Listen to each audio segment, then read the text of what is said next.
Students, आज हम hello arene की इलेक्ट्रॉन रागी प्रतिस्थापन अभिक्रिया पढ़ेंगे।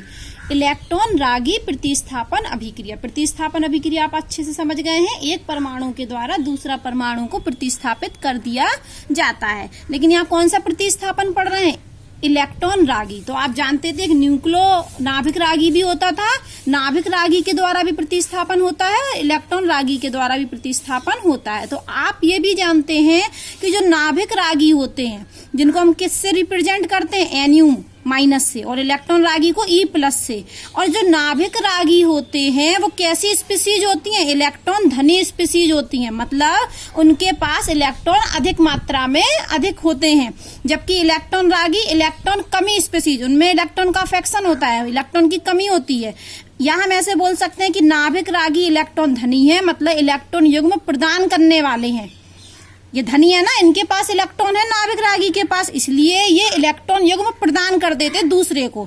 जबकि नाभिक रागी क्या है? इलेक्ट्रॉनों की कमी है, ऐसी स्पीसीज है जिसमें इलेक्ट्रॉनों की कमी है इलेक्ट्रॉन रागी में।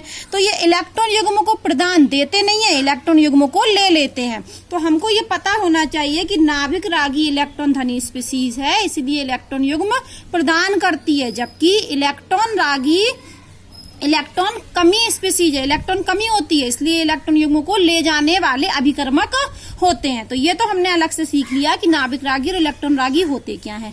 तो आज हम पढ़ रहे हैं इलेक्ट्रॉन रागी प्रतिस्थापन अभिक्रिया, वो भी हेलो एरीन की। तो हमने यहाँ पर एक हेलो एरीन ले लिया, एरोमेटिक हाइड्रोकार्बन से हेलोजन जोड़ा है, इसलिए ये क्या है? हेलो एरीन है। अगर ये लिखा होता CH3Cl तो ये क्या होती? हेलो एल्केन होती, क्योंकि ये हाइड्रोकार्बन CH3 कैसा है? एलिफेटिक हाइड्रोकार्बन है, तो ये हेलो एल्केन होती। लेकिन ये हाइड्रोकार्बन कैसा है? एरोमेटिक हाइड्रोकार्बन है। और एरोमेटिक हाइड्रोकार्बन के एक हाइड्रोजन का प्रतिस्थापन हुआ हेलोजन परमाणु के द्वारा, तो ये आपकी हेलो एरीन है। अब आप देखिए ये हेलो एरीन है, होता क्या है कि हेलोजन परमाणु के पास ये 6 इलेक्ट्रॉन है, एक तो बंध ने बना लिया, 7 होते हैं ना बाहरी कोश में इलेक्ट्रॉन।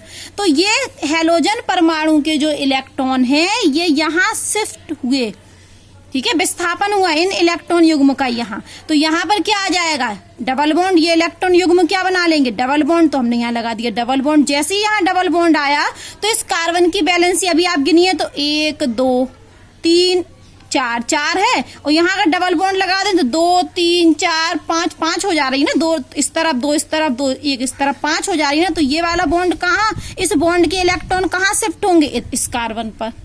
इस बॉन्ड के इलेक्ट्रॉन इस कार्बन पर शिफ्ट होंगे। तो होगा क्या कि यहाँ से इलेक्ट्रॉन युग्म यहाँ आया तो ये बन गया डबल बॉन्ड, और ये वाला डबल बॉन्ड के इलेक्ट्रॉन इस कार्बन पर आ गए। अब क्या होगा? अब हम इन इलेक्ट्रॉनों को यहाँ शिफ्ट करेंगे। जैसे हम यहाँ शिफ्ट करेंगे ये वाले इलेक्ट्रॉन, तो यहाँ पर क्या बन जाएगा? Double bond. और ये डबल बॉन्ड के इलेक्ट्रॉन युग्म कहाँ चले जाएंगे? इस कार्बन पर। तो यहाँ आ गया माइनस चार्ज। तो यहाँ से ये बनाओ, इससे ये बनाओ, ये हमारी क्या होती है? अनुनाद संरचनाएं होती हैं। अब क्या होगा कि ये वाला इलेक्ट्रॉन इस कार्बन पर है, वो यहाँ आएंगे। तो जैसे ही यहाँ आएंगे तो यहाँ क्या लग जाएगा? Double bond. ये डबल बॉन्ड के इलेक्ट्रॉन यहाँ, तो यहाँ क्या लग गया? माइनस। तो ये हमारी अनुनाद संरचनाएं हैं 1 2 3 4। और अगर हम इसको वापस ले जाएं तो ये इधर और ये वापस भी मिल जाएगा हमको ये स्ट्रक्चर। यदि हम इसको यहाँ ले जाएं तो ये यहाँ वापस, हाँ। और जैसे हम यहाँ पर जब हमने इलेक्ट्रॉनों को शिफ्ट किया तो यहाँ पर इन पर क्या आ जाएगा? हेलोजन पर प्लस चार्ज। ये प्लस चार्ज है सब हेलोजन पर। अब आप देखिए कि मैंने इस इलेक्ट्रॉन को वापस शिफ्ट कर दिया इन इलेक्ट्रॉनों को, तो यहाँ इन्होंने क्या बना लिया? Double bond. और एक डबल बॉन्ड ये था, एक डबल बॉन्ड ये था, तो ये लगा दिया। और ये जैसे हमने यहाँ शिफ्ट किया इन इलेक्ट्रॉनों को तो फिर इस कार्बन की बैलेंसी 5 हो रही, तो हमें इस डबल बॉन्ड के इलेक्ट्रॉन युग्म को कहाँ शिफ्ट करना पड़ेगा? हेलोजन परमाणु पर, जिससे हेलोजन यहाँ X हो जाएगा और हेलोजन पे लोन पेयर अपने वापस आ गए। तो ये हमारी क्या है? अनुनाद संरचनाएं हैं। किसकी? हेलो एरीन की, ठीक है। और आप जानते हो कि अब हम पढ़ क्या रहे थे, ये भी जान गए हम नाभिक रागी क्या होता है, इलेक्ट्रॉन रागी क्या होता है। नाभिक रागी इलेक्ट्रॉन धनी स्पीसीज होती है, जबकि इलेक्ट्रॉन रागी इलेक्ट्रॉनों की कमी होती है इलेक्ट्रॉन रागी में। तो हम क्या पढ़ रहे थे? ये तो साइड बात है जो आपको पता होना चाहिए, ये जो ब्रैकेट में मैंने लिखा है, ठीक है, ये आपको पता होना चाहिए बस। अब हमने ये हेलो एरीन ली, अब आप वापस समझिए, हमने हेलो एरीन लिया और हेलो एरीन की अनुनाद संरचनाएं बना दी, और हम पढ़ क्या रहे थे, इलेक्ट्रॉन रागी प्रतिस्थापन अभिक्रिया। किसके लिए? हेलो एरीन के लिए। तो इलेक्ट्रॉन रागी मतलब इलेक्ट्रॉन की कमी। तो ये कहाँ आक्रमण करेगा? जहां पर इलेक्ट्रॉन की डेंसिटी ज्यादा होगी।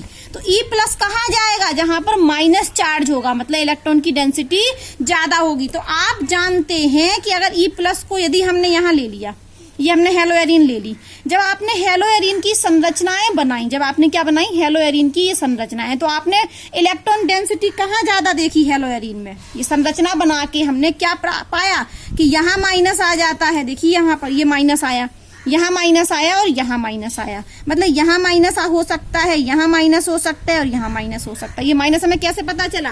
अनुनाद संरचना की वजह से। तो जब E प्लस अटैक करेगा, E प्लस मतलब इलेक्ट्रॉन रागी, तो कहाँ कहाँ अटैक कर सकता है? या तो इस कार्बन पर अटैक कर सकता है, यहाँ इस कार्बन के एक हाइड्रोजन को हटाकर खुद उसकी जगह जुड़ सकता है, या यहाँ से हाइड्रोजन का प्रतिस्थापन कर सकता है। कौन? इलेक्ट्रॉन रागी। या यहाँ से इलेक्ट्रॉन ने यहाँ से हाइड्रोजन का प्रतिस्थापन कर सकता है इलेक्ट्रॉन रागी। तो ये तीन जगह से, यहाँ से। ये कैसे पता चला हमें? अनुनाद संरचना से। मतलब हम ये कहना चाह रहे हैं कि हेलो एरीन की जब हमने अनुनाद संरचनाएं बनाई तो हमने पाया कि ऑर्थो पैरा और ऑर्थो पैरा पोजीशन पर इलेक्ट्रॉन डेंसिटी बढ़ जाती है, इलेक्ट्रॉन घनत्व बढ़ जाता है, और इलेक्ट्रॉन रागी वहां अटैक करते हैं जहां इलेक्ट्रॉन डेंसिटी ज्यादा हो। तो कभी इलेक्ट्रॉन रागी इस कार्बन पर अटैक करेगा नहीं, इधर इस कार्बन पर अटैक करेगा नहीं, इस कार्बन पर अटैक करेगा नहीं। क्यों? क्योंकि यहाँ पर इलेक्ट्रॉन डेंसिटी कम है। इन कार्बनों पे अटैक करेगा क्योंकि यहाँ पर इलेक्ट्रॉन डेंसिटी ज्यादा है। तो हमने एक लाइन निकल के आ गई कि इलेक्ट्रॉन रागी जो प्रतिस्थापन अभिक्रिया होती है वो कहाँ होती है? या तो ऑर्थो और कहाँ होती है? ऑर्थो एंड पैरा पोजीशन पर होती हैं। ठीक है, तो इलेक्ट्रॉन रागी जो प्रतिस्थापन होता है वो ऑर्थो और पैरा पोजीशन पर होता है, मेटा पर नहीं। क्यों नहीं होता? क्योंकि मेटा पोजीशन पर इलेक्ट्रॉन डेंसिटी कम है। और आप ये तो जानते हैं ना, ये हेलोजन परमाणु जिस कार्बन से जुड़ा उसके बगल वाला ऑर्थो, और एक कार्बन छोड़ के ये मेटा, और दो कार्बन छोड़ के पैरा। ये पहले भी कई बार हम पढ़ा चुके हैं। तो आज हमने सीखा कि इलेक्ट्रॉन रागी जो प्रतिस्थापन अभिक्रियाएं होती हैं वो ऑर्थो और पैरा पोजीशन पर होती हैं, मेटा पर नहीं। मतलब क्या है कि जब इलेक्ट्रॉन रागी आएगा तो या तो वो ऑर्थो पर जुड़ेगा या पैरा पर जुड़ेगा। इतनी बात समझ में आई? बस यही नियम आपको समझना है कि जब इलेक्ट्रॉन रागी हेलो एरीन पर आक्रमण करता है तो ये ऑर्थो और पैरा पोजीशन पर इलेक्ट्रॉन रागी जुड़ता है और वहां से एक हाइड्रोजन का प्रतिस्थापन करता है। ठीक है, तो हेलो एरीन क्या होती हैं? हेलो एरीन कैसी अभिक्रिया देती हैं? ऑर्थो और पैरा पोजीशन वाली इलेक्ट्रॉन रागी प्रतिस्थापन अभिक्रिया देता है। अब आप देखिए, ये हमने यहाँ एक अभिक्रिया लिखी है, किताब में दिख रही है आपको, ये वाली।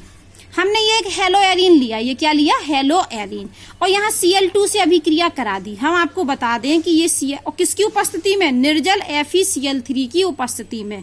तो निर्जल FeCl3 की उपस्थिति में होता क्या है? Cl2 का, ये यहाँ लिख रही हूं मैं, ये Cl2 का विषम विदलन हो जाता है। विषम विदलन मतलब जानते हो? Cl प्लस और Cl माइनस बन जाता है, मुक्त मूलक नहीं बनते हैं।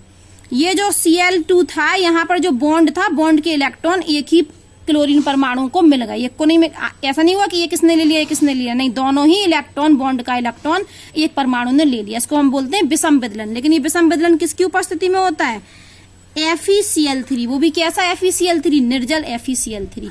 और आप ये बताइए, ये हमारा क्या? ये तो न्यूक्लियोफाइल है क्योंकि यहाँ इलेक्ट्रॉन रिच है, तो ये हमें मिल गया इलेक्ट्रोफाइल। ये हमें क्या मिल गया? E+। ये हमें क्या मिल गया? E+। चलो आप इधर भी देख लीजिए। हमने बोला कि जो Cl2 होता है, Cl2 का लिख सकते हैं आप नोट्स बना के भी, कि Cl2 जो होता है हेलोजन होता है, तो निर्जल FeCl3 या AlCl3 की उपस्थिति में इसका विषम विदलन हो जाता है। विषम विदलन मान के चलो हम Cl2 को ऐसे लिख दें, Cl बॉन्ड Cl। फिर से देख लीजिए, ये यहाँ हमने ले लिया निर्जल FeCl3, तो क्या बन गया? ये जो बॉन्ड के दो इलेक्ट्रॉन थे, इस वाले इसने दोनों ही इसने ले लिए, तो यहाँ पर क्या हो गया? Cl माइनस और ये Cl प्लस। अगर समविदलन होता, अगर मान लो कि समविदलन होता तो Cl मुक्त मूलक बनते। ये कब बनते, ये कब बनते, ये क्या हुआ, समविदलन, ठीक है। लेकिन निर्जल FeCl3 की उपस्थिति में क्लोरीन का क्या हो जाता है, विषम विदलन हो जाता है, ठीक है। और आप इसमें पहचान गए ये इलेक्ट्रॉन रिच है, तो ये तो हमारा न्यूक्लियोफाइल हुआ, और ये हमारा क्या हुआ, ये ECl+, ये हमारा इलेक्ट्रोफाइल मतलब E+ हुआ।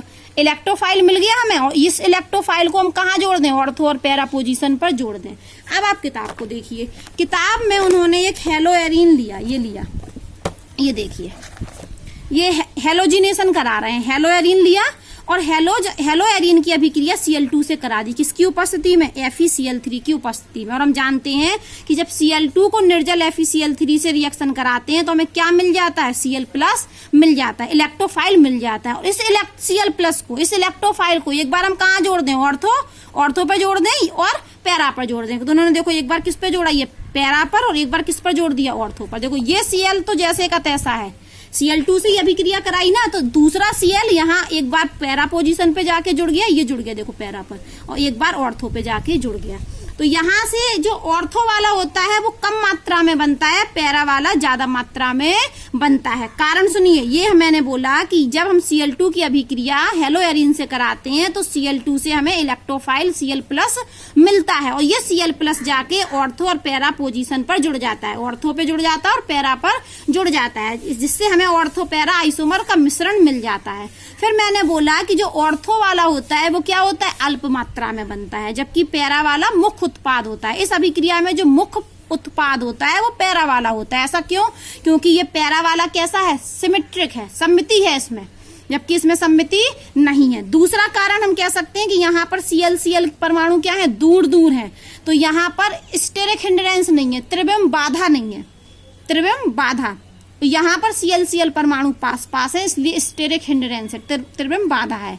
तो आपने देखा कि जब हेलोएरिन की अभिक्रिया हम Cl2 से कराते हैं तो Cl2 से हमें एक इलेक्ट्रोफाइल Cl+ मिलता है, और ये Cl+ जाकर एक बार पैरा पोजीशन पर, एक बार ऑर्थो पोजीशन पर जाकर जुड़ जाता है। और पैरा वाला जो प्रोडक्ट होता है वो मुख्य उत्पाद के, मुख्य प्रोडक्ट के रूप में बनता है, जबकि ऑर्थो वाला बहुत कम मात्रा में बनता है। क्यों, क्योंकि पैरा वाला सममिति होती है पैरा वाले में, जबकि इसमें सममिति नहीं होती है। और यहाँ पर Cl दूर दूर है, इसलिए त्रिविम बाधा, स्टेरिक हिंड्रेंस कम होता है, जबकि यहाँ पर पास पास है, इसलिए त्रिविम बाधा है यहाँ पर। अब हमने नाइट्रोकरण करा दिया, अभी हेलोजिनेशन कराया था, अब नाइट्रोकरण करा दिया, तो अब हेलोएरिन ही लिया। और नाइट्रोकरण आप जानते हैं कि HNO3 से कराते हैं, HNO3 से, लेकिन किसकी उपस्थिति में, सांद्र H2SO4 की उपस्थिति में। तो यहाँ पर आपको क्या है, आप लोगों को क्रियाविधि नहीं दी गई है। क्या होता है, जब HNO3 की अभिक्रिया हम सांद्र H2SO4 की उपस्थिति में कराते हैं तो हमको यहाँ से भी एक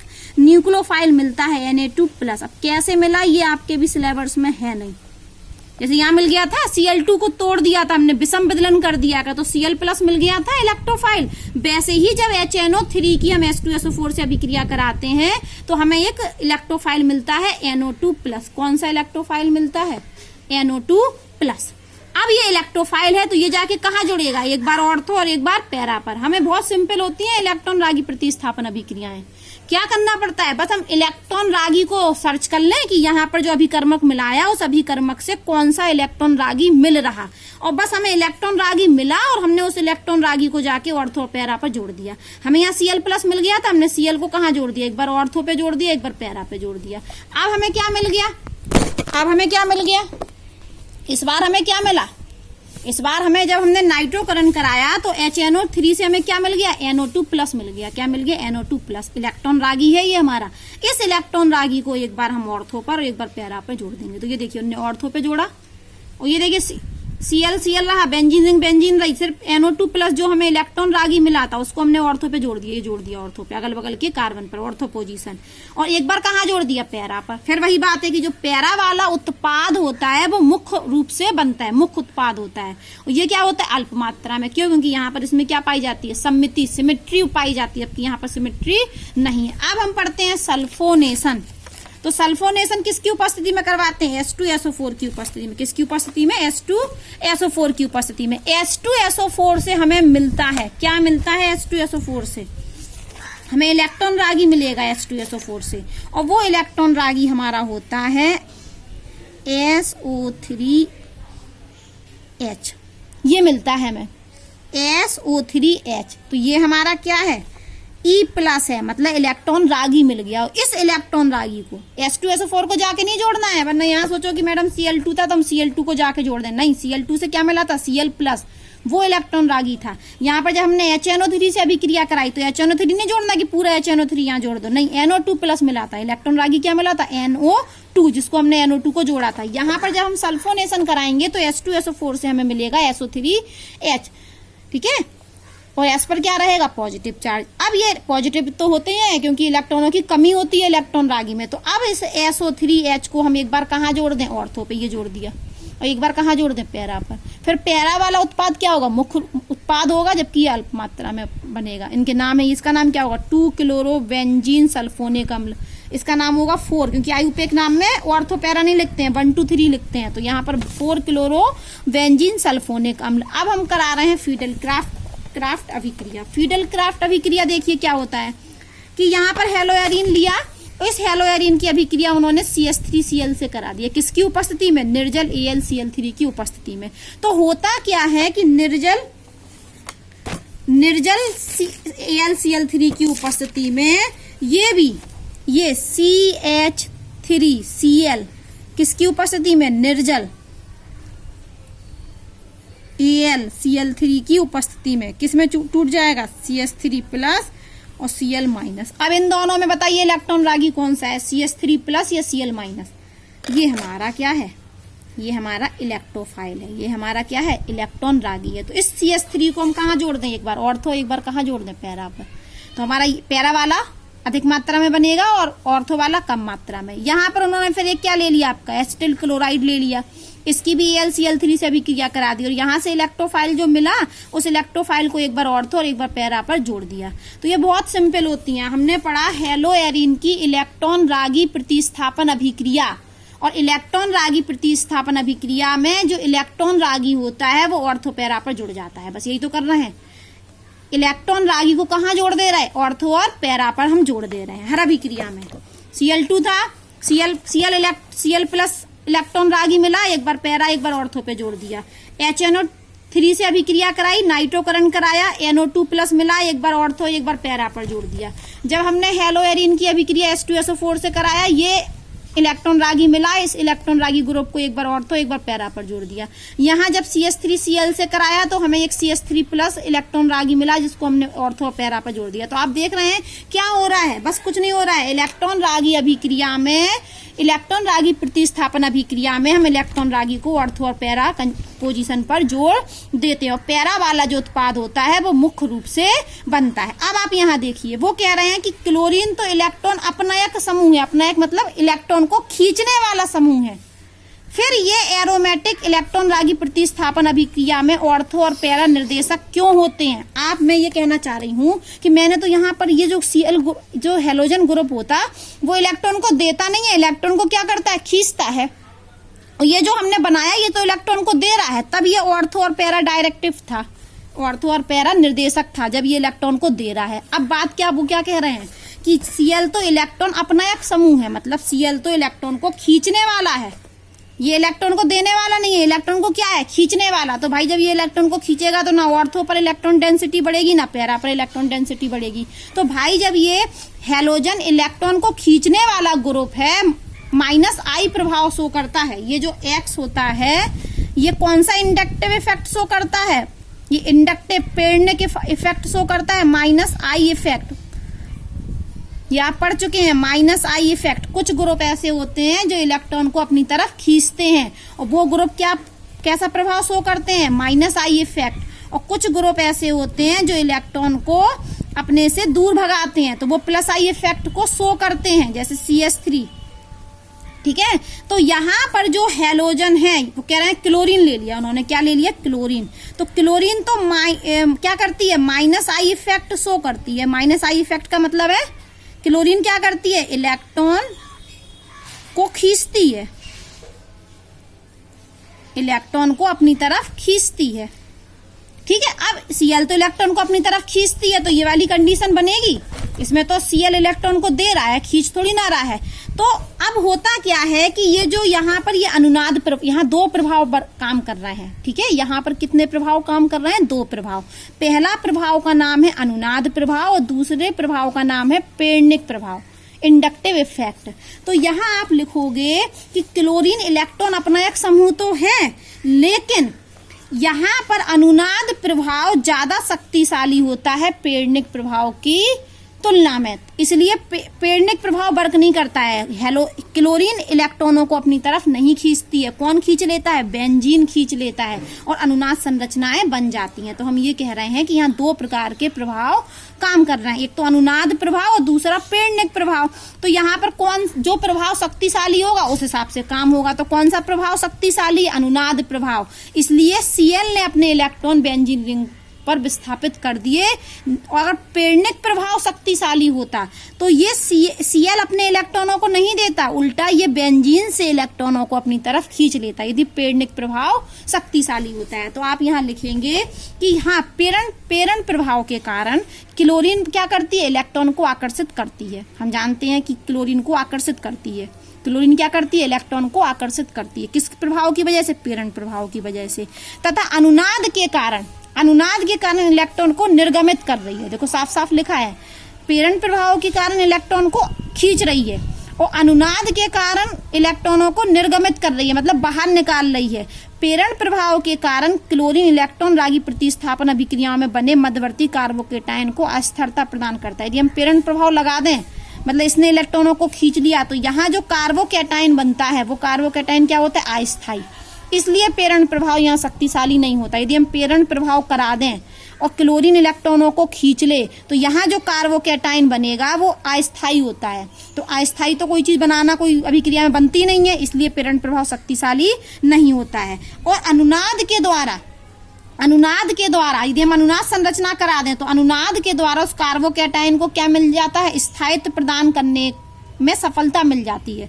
तो अनुनाद के कारण बने हुए कार्बोकेटायन को स्थायी हो जाता है, इसलिए अनुनाद प्रभाव शक्तिशाली है। इसलिए और ये इलेक्ट्रॉन डेंसिटी कहाँ बढ़ाता है? जब अनुनाद प्रभाव लगाते हैं तो इलेक्ट्रॉन डेंसिटी कहाँ बढ़ाता है? ऑर्थो और पैरा पर। इसलिए क्लोरीन इलेक्ट्रॉन को खींचने वाला ग्रुप तो है, लेकिन वो ऑर्थो पैरा निर्देशक है अनुनाद की वजह से। यहाँ लिखा है अनुनाद प्रभाव की तुलना में प्रेरण प्रभाव अधिक प्रबल होता है। कौन सा प्रभाव अधिक प्रबल होता है? अनुनाद प्रभाव। और अनुनाद प्रभाव के वजह से ही Cl क्या करती है? ऑर्थो पैरा निर्देशक होती है। अगर प्रेरण प्रभाव अधिक शक्तिशाली होगा तो ये यहाँ पर हेलोएरिन इलेक्ट्रॉन रागी ऑर्थो पैरा निर्देशक नहीं होगा। ठीक है, आप थ्योरी पढ़ लेना, बिल्कुल आंसर यहाँ दिया है, भाषा सहित समझ में ना आने पर हमसे पूछ सकते हैं।